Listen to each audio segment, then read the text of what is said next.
Alright, so we just finished up a strength session.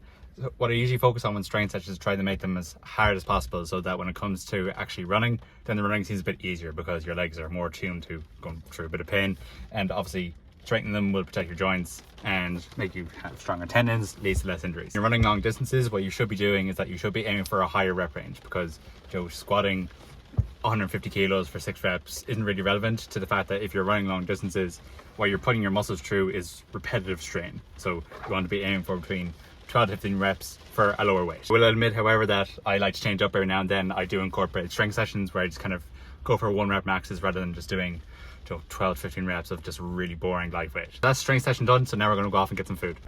On the menu for tonight is a cut to buff. If it's actually still there in Dunn's, it's quite expensive, but treating ourselves. Cut to buff with a gremolata. Then we're going to try and make a Bath style cheesecake. Although I don't think you've let it cool for quite a while, so I think it's going to be a tomorrow job. My great intentions of making pizza this weekend. However, I don't think I'll have time, so essentially what I'm going to do is this garlic ravioli confit. Last one. To be fair, this is some chunk of meat.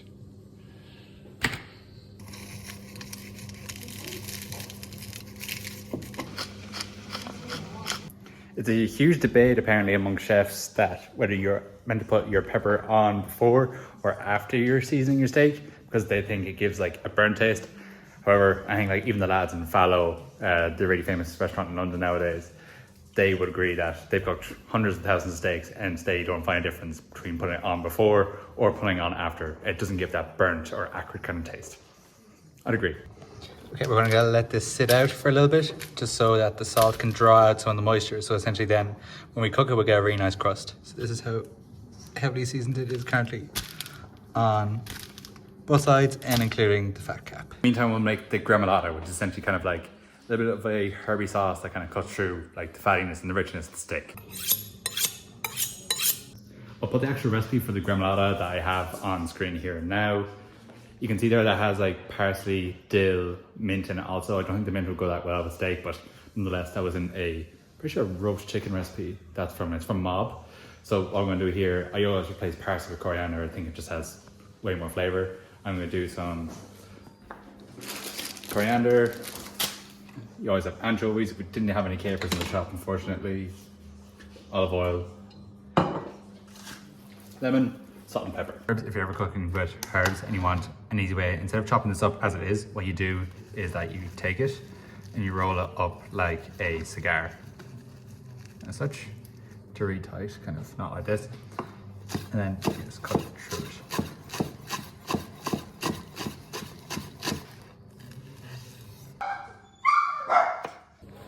That's really hard, but come on in. You ready? There you go.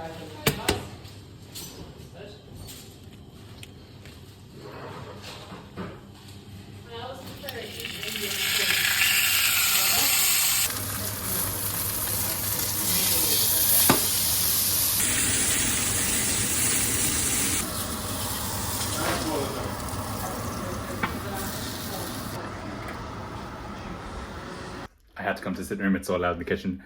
So the reason why I put that into the oven there is because the steak is so thick that if you keep cooking on the pan, it's probably going to burn the outside. So what you do is that we want to bring the internal temperature up to 46 degrees Celsius in order for it to be medium rare. We'll find out, right? But what happens is that, so when you're cooking the steak like that, we bring to 46 degrees Celsius, that when you take it off the heat, like it's still internally cooking. So like all the heat is still circulating throughout the meat. So when you take it out at 46 degrees, leave it to rest for 10, 15 minutes or so, it brings up the core temperature to between 52 and 56 degrees, which is essentially medium rare. Resting your meat is so important, because if you think about your own body, okay, if you get really warm, you can see like your veins in your hands, and essentially like you're very vascular, so there's a lot more blood. Your blood vessels and stuff like that like are widening to essentially run more blood through them. It's not much different to any meat that you cook, and that like if you bring it up to temperature, all those juices are all those juices that you see in meat, if you were to take it straight off the pan, straight off the heat and cut into it, you would see all of the juices essentially piss out onto the plate. That's why there's always this famous video of Gordon Ramsay like absolutely killing chefs for not resting meat long enough, and then obviously just cutting into it way too early. So watching this beard guy for a bit of motivation.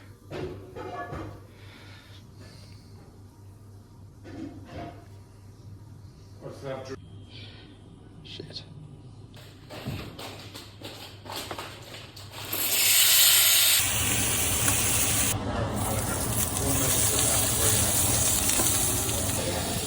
This is straight off the pan. You can see there rising, rising, rising.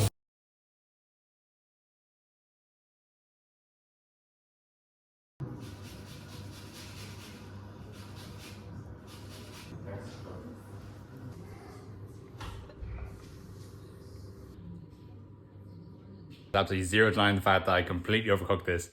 A bit rich because it was a little bit expensive. However, it actually didn't turn out that much overcooked as I thought. Well, that is pretty well done to me, but still tastes really good. I absolutely demolished this. I really didn't think I would. So yeah, nonetheless, watching this, or eating this, and then watching a bit more cooking. So this is my first YouTube video, first full-length YouTube video, and I think I so far really prefer it rather than having to chase people's attention on short form and the likes. So I hope you enjoyed it. I appreciate the quality of the videos, and the planning, it wasn't probably the best. However, going forward, it's definitely something that we're going to work on. So really hope you enjoyed the ride, and subscribe if you enjoyed this. Have a good one.